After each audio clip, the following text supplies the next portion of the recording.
Hello everyone, welcome in commerce pride. आज हम बात करने वाले हैं कंपनी की। हम बात कर रहे the form of business organisation की। उसके अंदर जो आज हम बात करेंगे, आज का जो हमारा टॉपिक है वो है कंपनी। हम सोल प्रोप्राइटरशिप पढ़ चुके हैं, पार्टनरशिप पढ़ चुके हैं, ज्वाइंट हिंदू फैमिली पढ़ चुके हैं और कोऑपरेटिव सोसाइटी पढ़ चुके हैं। आज का जो टॉपिक हमारा आ रहा है वो है कंपनी। तो हम इसके साथ कंपैरिजन भी करेंगे, डिफरेंस भी देखेंगे। तो सबसे पहले हमें ये तो पता होना चाहिए ना कि कंपनी होती क्या है। तो कंपनी करने से पहले एक छोटी सी बात सोचो। पहले मैंने अकेली ने बिजनेस करा, एक इंडिविजुअल पर्सन ने बिजनेस करा। उसके पास क्या थी? एक लिमिटेड नंबर ऑफ कैपिटल थी। सारे मैनेजमेंट वो करता था, सारे डिसीज़न वही लेता था। फिर हमने सोचा अकेला बंदा काम सही से नहीं कर पा रहा है, पर हमने उसके बाद क्या करा? पार्टनरशिप की बात करी कि कुछ लोग आपस में मिले और उन्होंने काम करना शुरू कर दिया। अब पार्टनरशिप भी देखो, लिमिटेड पर्सन्स हैं पड़े पार्टनरशिप के अंदर। तो हमने क्या बोला कि ना भाई, पार्टनरशिप से भी काम नहीं चल रही। तो अब हम किस पर आ गए? कंपनी पे। मतलब कुछ कमी उसमें थी तो हमने इम्प्रूवमेंट करी, अब उसमें कमी है तो अब हम क्या करें? इम्प्रूवमेंट कर रहे हैं। तो कंपनी क्या है? कंपनी एक आर्टिफिशियल पर्सन है। कंपनी क्या है? आर्टिफिशियल पर्सन है। आर्टिफिशियल पर्सन का मतलब यहाँ पर क्या हो गया? जो पर्सन क्रिएटेड बाय लॉ है। एक्चुअली वो नेचुरल पर्सन नहीं है, हम नहीं हैं, ठीक है, बट वो फिर भी एज अ पर्सन उसके पास सारे के सारे राइट्स हैं कि वो केस भी कर सकता है, उसके ऊपर केस भी हो सकता है, ऐसे करके। बस एक उसके पास वोटिंग राइट नहीं होता, ना ही वो सांस ले पाता है, इसीलिए तो वो क्या हो गया? आर्टिफिशियल हो गया ना। तो कंपनी क्या है? एक आर्टिफिशियल पर्सन है, क्रिएटेड बाय लॉ है। किसने बनाया? लॉ ने बनाया। Have a separate legal identity. उसकी जो आइडेंटिटी है वो भी क्या है? सेपरेट है। सेपरेट लीगल आइडेंटिटी का मतलब क्या हो गया कि एक बिजनेसमैन अलग है और जो बिजनेस है वो अलग है। मतलब जितना मान लो कि मैं कंपनी का पार्ट हूँ तो मैं अलग हूँ और कंपनी अलग है, दोनों क्या है? सेपरेट है, सेपरेट लीगल आइडेंटिटी है। तो इसके अंदर देखिए क्या बोल रखा है। और परपेचुअल सक्सेशनशिप की भी बात कर रखी है। परपेचुअल सक्सेशनशिप का मतलब क्या है? मेंबर आए जाएं, कोई दिक्कत नहीं है, हमें कंपनी हमारी चलती रहेगी। गोइंग कंसर्न कंसेप्ट पढ़ा था ना हमने, वही है परपेचुअल सक्सेशनशिप। इसका मतलब क्या है? मेंबर्स आ रहे हैं जा रहे हैं, कोई दिक्कत नहीं है, हमारी क्या जो बिजनेस है वो कंटिन्यू रहेगा। तो और क्या है? Common seal. अब देखो, हमने ये तो बोल दिया कि ये क्या? आर्टिफिशियल पर्सन है। अब आर्टिफिशियल पर्सन तो वो है, पर हम क्या चाहेंगे कि वहाँ साइन लगे, वो भी क्या होनी चाहिए? कंपनी के नाम से ही होनी चाहिए। मान लो ABC लिमिटेड है तो वहाँ पे जो ऑथोराइज्ड होगा, साइन होंगे, वो किसके थ्रू होंगे?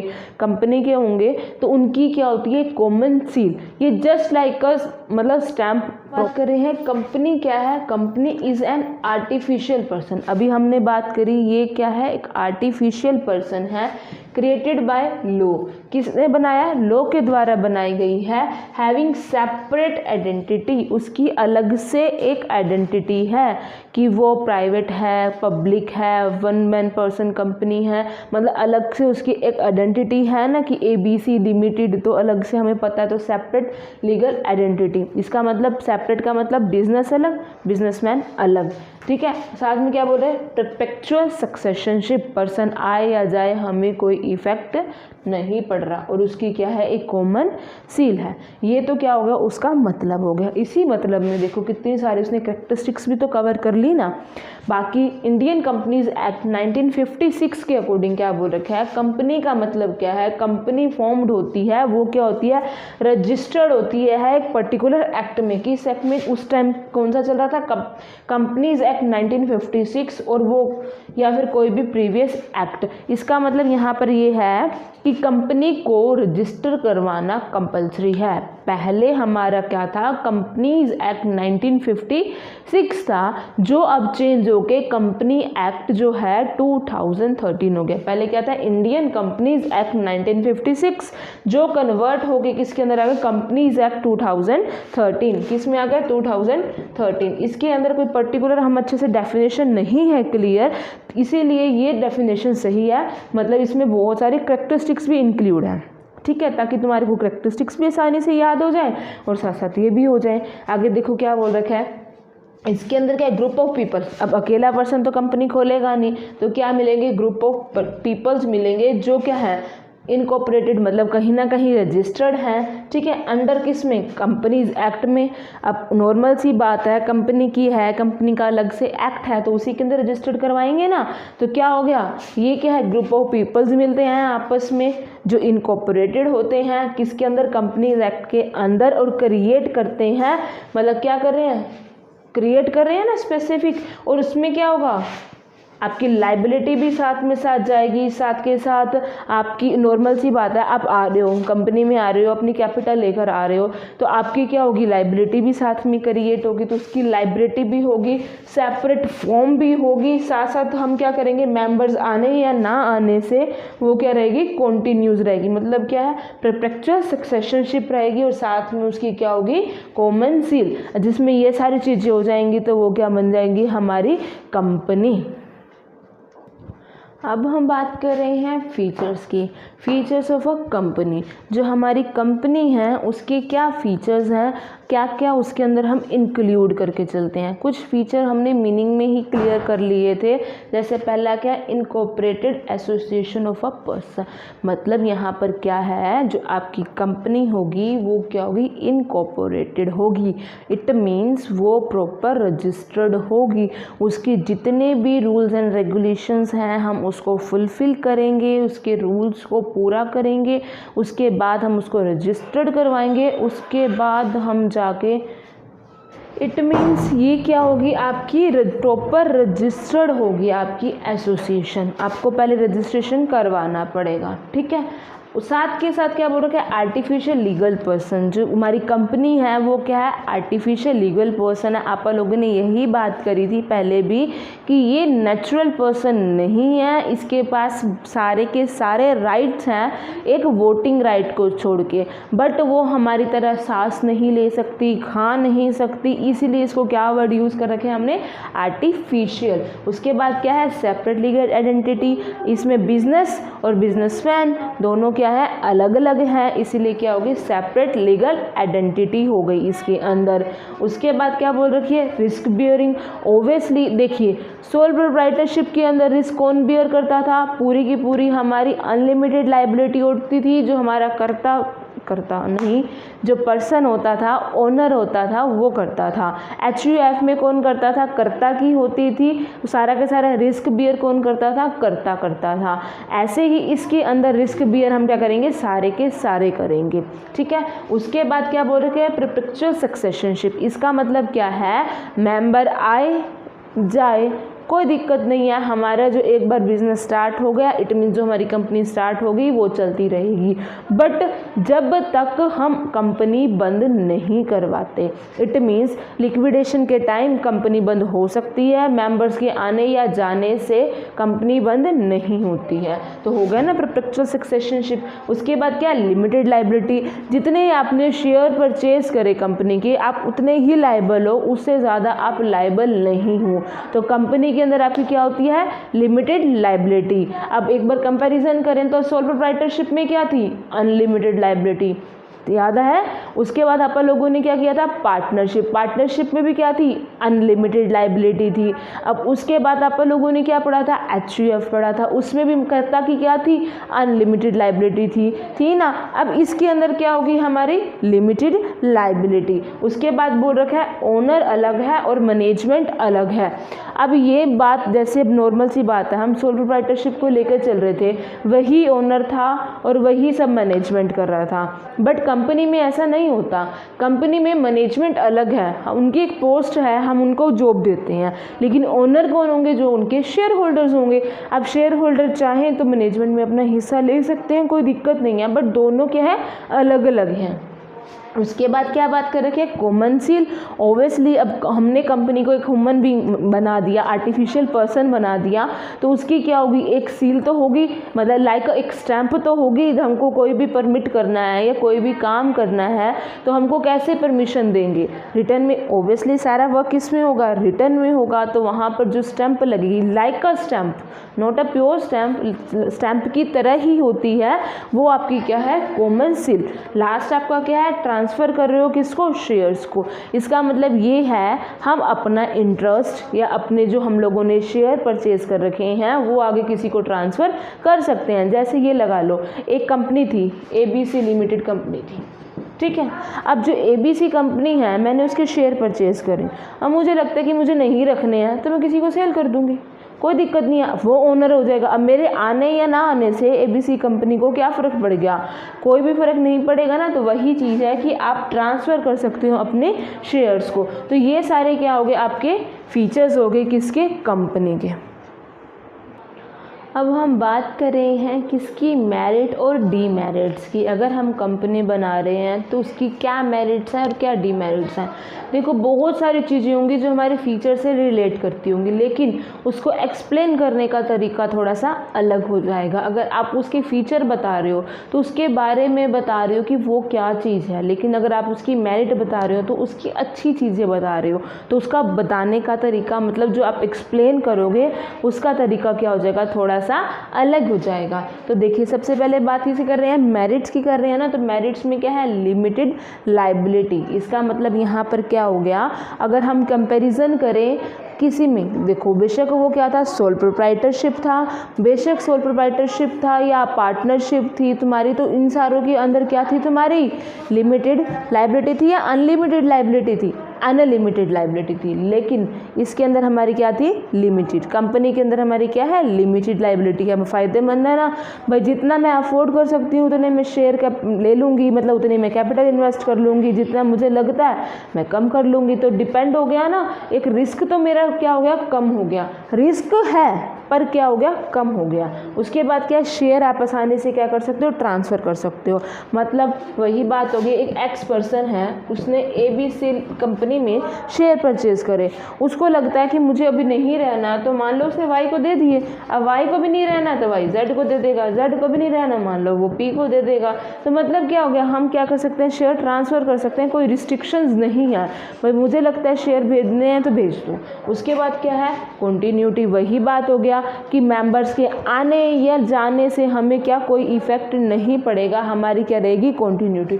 अब X के बाद Y आया, Y के बाद Z आया, Z के बाद P आया, तो ये कंटिन्यूटी में पर्सन चेंज हो रहे थे, तो हमें क्या दिक्कत पड़ी, हमारे पास तो वो शेयर होल्डर है ना, चाहे वो X हो, चाहे वो Y हो, चाहे P हो, चाहे Z हो, हमें क्या फ़र्क पड़ रहा है। तो वही है कि ये बिजनेस क्या रहता है, कॉन्टीन्यूसली रहता है। उसके बाद scope for a growth and expansion. इसका मतलब क्या है, ये बात समझो। देखो आपके पास कैपिटल ज़्यादा आ जाएगी। अब सोल प्रोप्राइटरशिप के अंदर की बजाय, और पार्टनरशिप, सोल प्रोप्राइटरशिप थी उससे हमारी जो पार्टनरशिप थी उससे ज़्यादा आई, उससे ज़्यादा कंपनी में आ जाएगी ना कंपनी में। तो वही चीज़ ये कह रहे हैं कि इसके अंदर क्या होगा, हमारी कॉन्टीन्यूटी रहेगी, ये तो है, पर साथ के साथ ग्रोथ होगी। तुम्हारे पास मैनेजमेंट अच्छी हो जाएगी, ओब्वियसली तुम्हारे पास बजट अच्छा हो जाएगा, तो मतलब कैपिटल अच्छी हो जाएगी, तो आप अपने बिजनेस की ग्रोथ कर सकते हो, उसको एक्सपेंशन कर सकते हो, नई नई चीज़ें ला सकते हो। तो आपकी जो कमियाँ थी वो कमियाँ क्या हो जाएंगी, दूर हो जाएंगी। तो उसकी क्या होगी, ग्रोथ भी हो सकती है और एक्सपेंशन भी आसानी से हो सकती है। उसके बाद आ गया इफेक्टिव मैनेजमेंट। अब सोल प्रोप्राइटरशिप में वो खुद कर रहा था, पार्टनरशिप में पार्टनर्स मिलकर कर रहे थे। यहाँ तो हमने स्पेसिफिक अपेक्स बॉडी लाए हैं ना, तो हम बहुत मतलब एक नॉर्मल सी बात लगा लो, एक कंपनी है तो कंपनी में अगर पर्सन काम कर रहे हैं, हमने किसी को अपॉइंट करना है, मैनेजमेंट को तो देख के अपॉइंट करेंगे ना, उसके पास नॉलेज है या नहीं है। वो मतलब क्या हो गया, अपने काम में एक्सपर्ट होंगे, अपने काम में वो अगर एक्सपर्ट हैं हैं तो वो काम अच्छे से करेंगे, तो इफ़ेक्टिव मैनेजमेंट ऑटोमेटिकली हो जाएगी। तो वही कह रहे हैं कंपनी के अंदर हमारी क्या होती है, इफ़ेक्टिव मैनेजमेंट। ये स्पेसिफिक यही नहीं है, ये मेरिट्स हैं, आपको जो भी लगे उसकी अच्छाई वो आप मेरिट्स में लिख सकते हो। अपन ने क्या बात करी, लिमिटेड लायबिलिटी की बात करी, हम शेयर ट्रांसफ़र कर सकते हैं, कॉन्टीन्यूटी की बात करी, उसके बाद स्कोप की बात करी, फिर इफ़ेक्टिव मैनेजमेंट। ये हमारी क्या थी, सारी मेरिट्स। अब हम क्या बात करेंगे हमारे डीमेरिट्स की, कि डीमेरिट्स में हमारा क्या है, डीमेरिट्स के अंदर हमारा क्या आता है। तो स्पेसिफिक यहाँ पर इसको स्टार्ट करना थोड़ा सा मुश्किल है, रजिस्ट्रेशन करवाना कंपलसरी है। तो मतलब इसके अंदर क्या हो गया, जो हमारी सोल प्रोप्राइटरशिप थी, आप रजिस्टर करवाओ ना करवाओ आपकी मतलब करवाने की ज़रूरत नहीं है, HUF को करवाने की ज़रूरत नहीं है, लेकिन पार्टनरशिप को करवाओ ना करवाओ आपकी मर्जी थी। बट इसमें तो क्या हो गया, कंपलसरी हो गया कि आपको रजिस्ट्रेशन करवाना है। अब उसका प्रोसीजर भी पूरा होगा, AOA बनाओगे, MOA बनाओगे, फिर रजिस्ट्रार ऑफिस में जाओगे, सबके साइन वगैरह वगैरह इतनी पढ़ेंगे, टेंशन मत लो। AOA MOA article of association, memorandum of association है, ये भी आपका टॉपिक आएगा, डोंट वरी। मतलब अभी बस इतना समझ लो कि उसको थोड़ा सा करना मुश्किल हो जाएगा, ठीक है। उसके बाद क्या, सिक्रेसी क्या रहेगी। अब सारी की सारी इतने सारे शेयर होल्डर्स हैं, अब कोई भी डिसीजन लेना है तो सबसे लेके लेना पड़ेगा, करना पड़ेगा ना, तो वो तुम्हारी सिक्रेसी थोड़ा ना रह पाएगी, तो सारी इन्फॉर्मेशन तो लीकेज होगी। तो वही है, सिक्रेसी की क्या होगी, कमी, तभी बोल रखा है लैक ऑफ सिक्रेसी। उसके बाद क्या, लैक ऑफ मोटिवेशन। अब देखो सोल प्रोप्राइटरशिप में ओनर भी वही था, मैनेजमेंट भी वही था, कोई डाउट नहीं। लेकिन पार्टनरशिप के अंदर ओनर भी वही था, साथ के साथ जो मैनेजमेंट कर रहे थे वो भी पार्टनर्स ही कर रहे थे। बट यहाँ पर दोनों क्या होगी, अलग बॉडी होगी। तो मैनेजमेंट का इंटरेस्ट अलग होगा, जो हमारे ओनर हैं उनका इंटरेस्ट अलग होगा, दोनों का अलग अलग होगा। तो वो क्या मोटिवेट हो पाएंगे, वो प्रॉपर मोटिवेट नहीं हो पाएंगे। उसके बाद क्या रखे, गवर्नमेंट भी कंट्रोल करेगी। अब गवर्नमेंट के रूल्स एंड रेगुलेशंस है वो डायरेक्टली या इनडायरेक्टली इफेक्ट करेगी। अब मान लो पब्लिक कंपनी है तो भी इफेक्ट करेगी, अगर प्राइवेट है तो उसके रूल्स एंड रेगुलेशंस बहुत सारे हैं तो वो भी क्या करेंगे, इफेक्ट करेंगे। उसके बाद क्या, डिले डिसीजन। आपको डिसीजन लेने में भी क्या होगा, डिले होगा। क्यों, अब इतने सारे मेंबर्स, मतलब इतने सारे कंपनी के अंदर ओनर हैं उसके, अगर हम सबसे लेंगे, सबकी सलाह पूछेंगे तो ऑब्वियसली डिसीजन लेने में हम क्या हो जाएंगे, डिले करेंगे। साथ के साथ क्या हो सकते हैं, कन्फ्लिक्ट। अब ऑब्वियसली अब हर किसी की सोच अलग अलग है, अब सोच अलग अलग है तो कन्फ्लिक्ट तो हो सकते हैं। तो ये भी क्या है, बहुत बड़ी लिमिटेशन है हमारी किसकी, कंपनी की। अब हमने ये सारी क्या बात करी, लिमिटेशन या डीमेरिट्स की बात करी। डिफ़िकल्ट होता है उसको स्टार्ट करना, सिक्रेसी उसमें नहीं रहती है, मोटिवेशन की भी कमी होती है, गवर्नमेंट भी कंट्रोल करती है, डिसीजन भी डिले होते हैं और डिफ़िकल्टी होती है हमारे किसके अंदर, या कन्फ्लिक्ट भी हो सकते हैं डिसीजन लेने में। अब हम बात कर रहे हैं डिफरेंस क्या है, पार्टनरशिप और कंपनी के बीच में क्या डिफरेंस है, मेन बात क्या, दोनों में क्या डिफरेंस। तो पहली बात क्या, मीनिंग है। मीनिंग में क्या बोल रखा है, दो या दो से ज़्यादा पर्सन एग्री हैं साथ में बिजनेस करने के लिए, वो प्रॉफिट एंड लॉस क्या करेंगे, अब म्यूचुअली डिस्ट्रीब्यूट करेंगे, उसको क्या बोल देंगे, पार्टनरशिप। कंपनी क्या होगी, ये प्रॉपर क्या है, एसोसिएटेड है। मतलब क्या है, ये एसोसिएटेड पर्सन है जो इसके अंदर हम क्या करते हैं, इन्वेस्ट करते हैं, उनकी क्या होती है, कॉमन स्टॉक होता है, साथ साथ कैरी करते हैं हम बिजनेस को और शेयर करते हैं profit and loss of the business. In short partnership के अंदर दो या दो से ज़्यादा पर्सन आपस में मिले, दोनों ने एग्रीमेंट किया भी हम बिजनेस कर रहे हैं, बिजनेस स्टार्ट। लेकिन कंपनी के अंदर हमें पहले रजिस्ट्रेशन करवाना है, प्रॉपर प्रोसीजर फॉलो करना है, उसके बाद हम क्या करेंगे, अपने बिजनेस को स्टार्ट कर सकते हैं। एक्ट इंडियन पार्टनरशिप एक्ट 1932 और कंपनी का क्या है, इंडियन कंपनीज एक्ट 2013, ठीक है। उसके बाद क्या, कैसे क्रिएट होती है, इस पार्टनरशिप में क्या होगा, एक एग्रीमेंट होगा, उसके बाद वो स्टार्ट हो जाएगी, पार्टनर्स बन जाएंगे, वर्क करना क्या कर देंगे, स्टार्ट कर देंगे। लेकिन कंपनी के अंदर क्या होगा, इनको हमें पहले इनकॉर्पोरेट करवाना पड़ेगा, मतलब पहले रजिस्ट्रेशन उसकी करवानी पड़ेगी कंपनीज एक्ट के अंदर, उसके बाद आप क्या कर सकते हो, स्टार्ट कर सकते हो। उसके बाद आती है रजिस्ट्रेशन की, तो ऑटोमेटिकली हमें पता है कि पार्टनरशिप में आपकी इच्छा है, वॉलंटरी है, आप चाहो तो करवाओ, ना चाहो तो ना करवाओ। लेकिन कंपनी के अंदर ये क्या है, कंपल्सरी है कि आपको करवानी ही पड़ेगी। उसके बाद पार्टनरशिप के अंदर मिनिमम कितने % चाहिए आपको, 2% चाहिए। और आपकी जो कंपनी है अगर प्राइवेट कंपनी है तो 2, अगर पब्लिक कंपनी है तो 7।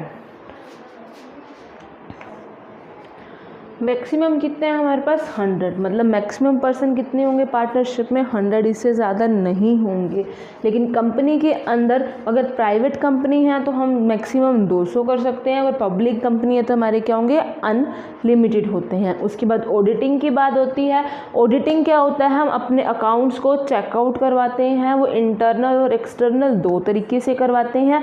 इंटरनल मतलब हमारी ऑर्गेनाइजेशन के अंदर जो पर्सन होते हैं वो करते हैं, एक्सटर्नल मतलब बाहर से आते हैं।